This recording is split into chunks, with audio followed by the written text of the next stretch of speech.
Willy Geyser, 80 anecdotes. Pas encore rentré au pays. Lorsque le transatlantique rentra au port de New York, ramenant le président Roosevelt de sa tournée en Afrique, il reçut un accueil triomphal. La fanfare était présente, les soldats se tenaient au garde-à-vous, la marine portait le drapeau, les dames d'honneur étaient magnifiquement vêtues. Tous, au rendez-vous, marquaient le retour au pays de leur président. Du même bateau descendit un vieux missionnaire qui avait achevé son service outre-mer. Un petit groupe de chrétiens l'accueillit fort sobrement. Au milieu du tumulte, ils lui souhaitèrent la bienvenue. « Nous sommes navrés, lui dirent-ils, de ne pouvoir vous offrir le même accueil que celui qui est accordé au président Roosevelt. » Alors le missionnaire, pointant le ciel, leur dit « Ne vous en faites pas, mes amis, je ne suis pas encore rentré au pays. » Application. L'accueil qui sera réservé aux soldats du Seigneur sera bien plus triomphal que celui accordé aux héros de ce monde. Le compromis. Quand les États du Sud et du Nord se livrèrent bataille durant la guerre civile américaine, chaque camp avait son uniforme distinctif.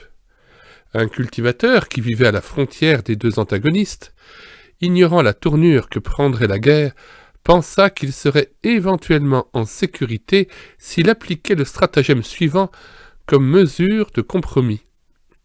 Il revêtit la tunique des nordistes et le pantalon des sudistes, pensant ainsi échapper au feu des uns et des autres. Mais une fois dans la mêlée, il dut constater que son travestissement ne lui assurait pas la neutralité, mais au contraire, lui attirait les foudres des deux côtés. Application. Il en est ainsi de ceux qui mènent une existence faite de compromis. Vivre un peu pour Dieu et un peu pour le monde, c'est s'attirer la foudre des deux côtés. La folie de l'homme sage. On raconte que saint Augustin, se promenant près de la mer, vit des enfants qui y puisaient de l'eau à l'aide de coquillages et la versaient dans un trou. « Que faites-vous là ?» leur dit-il. « Nous vidons la mer pour voir ce qu'il y a au fond. » Augustin sourit et continua sa promenade. Quelle simplicité pensait-il que celle de ces enfants qui s'imaginent pouvoir vider la mer pour en sonder les profondeurs. Et pourtant, ne suis-je pas un enfant, comme eux, quand je prétends sonder les mystères de l'essence divine?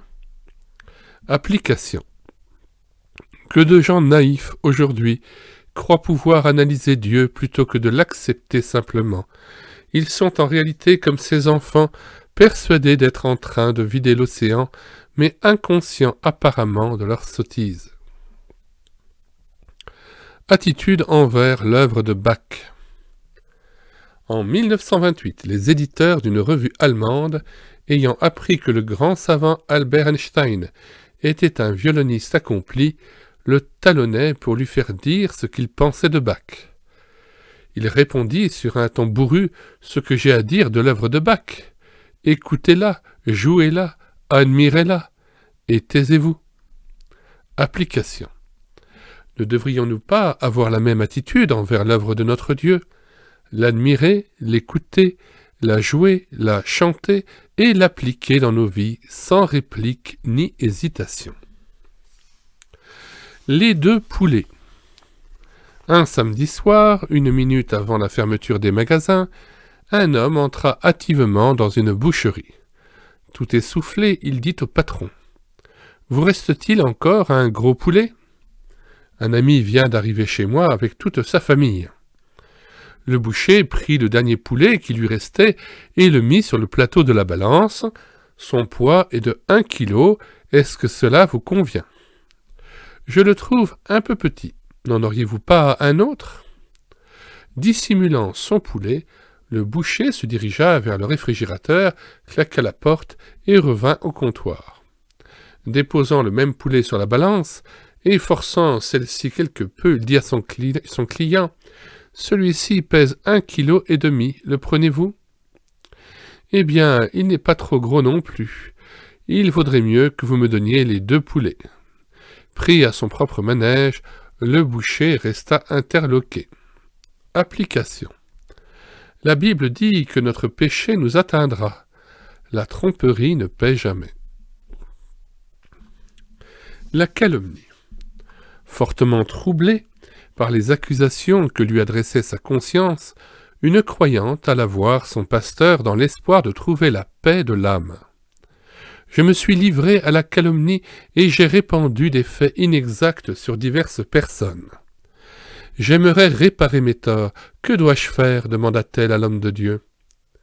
Après quelques instants de réflexion, celui-ci répondit « Munissez-vous d'un sac de plumes, rendez-vous au 10e étage du supermarché et de là videz le sac par la fenêtre, puis revenez me voir. » La femme fit ainsi, et 2 heures plus tard, elle était de retour auprès de l'ecclésiastique qui lui dit « Allez maintenant dans les rues de la ville et récupérez toutes les plumes. » Bouleversée par cette réponse, la femme fondit en larmes, comprenant que ses torts étaient irréparables.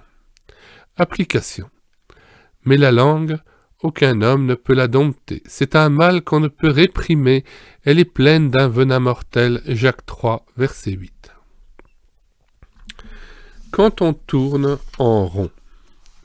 Quelqu'un a noté très justement que ne ramer que d'un côté va nécessairement faire tourner le bateau en rond. Mais si les avirons sont actionnés des 2 côtés simultanément, le bateau glissera dans la bonne direction. Application. Il en est de même dans la vie chrétienne. Si nous ne ramons que du côté activité, nous tournerons en rond. Et si nous ne ramons que du côté prière, nous tournerons également en rond. Pour bien faire, il nous faut actionner les 2 rames, activité et prière, et notre bateau avancera droitement et sûrement. La pollution. La ville de Chiba, au Japon, est fière de son nouveau détecteur de pollution qui sort véritablement de l'ordinaire.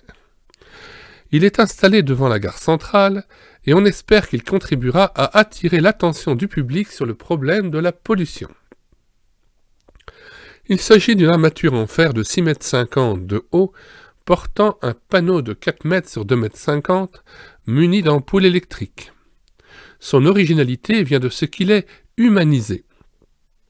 Les éléments nocifs qui circulent dans l'atmosphère ne sont pas représentés seulement par des chiffres.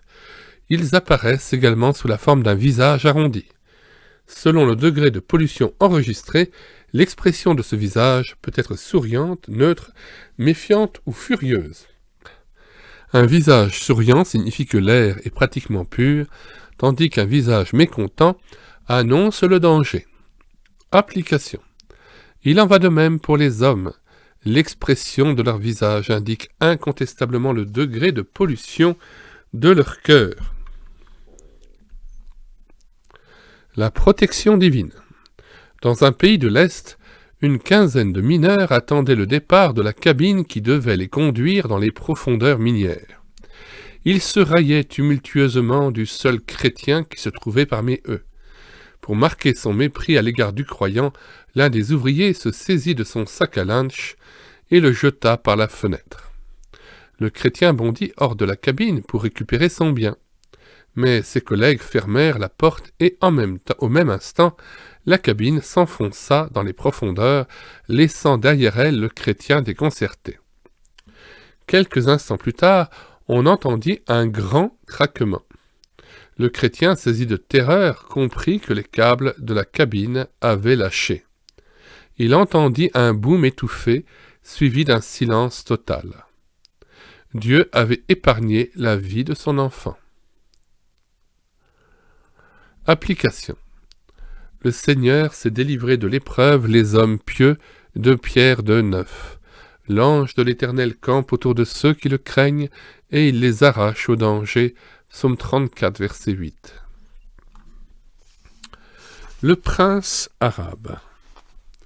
C'est en Mercedes, modèle de luxe, que se promenait en Allemagne un jeune homme qui, se faisant passer pour un prince arabe, courtisait les jolies filles. Bien vite, il rencontra une belle blonde qui consentit à l'épouser. Après le mariage, le prince conduisit sa jeune femme dans la villa qu'il lui avait promise, qui n'était en fait rien d'autre qu'une vulgaire tente de bédouin. La pauvre femme dut se rendre à l'évidence et constater la supercherie dont elle avait été dupe. Mais il était trop tard, et il ne lui restait plus qu'à se résigner à son triste sort. Application. Ainsi fait Satan. Il promet monts et merveilles, mais ceux qui mordent à son appât ne tardent pas à constater qu'ils ont été trompés.